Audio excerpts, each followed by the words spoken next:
ఈరోజు సిద్ధార్థుడు ప్రకృతిని ఆస్వాదించే సందర్భంలో పద్యాన్ని మీకు ఆలపించబోతున్నాను.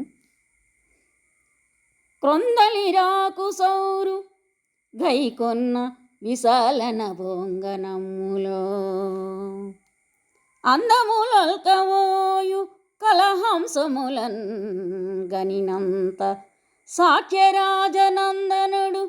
మనసాంబుజమునన్ మకరందము పంగి పొంగే ఆనందము నిన్నిమేషనయనమ్ములు తన్మయత నిమగ్నముల్. భావం: విశాలమైనటువంటి ఆకాశం కొత్త చిగురుటాకు అందాలను సంతరించుకుందట.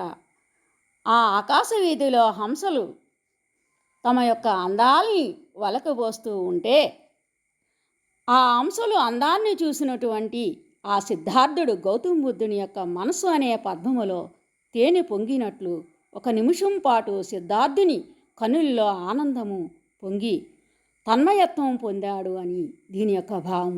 ధన్యవాదాలు.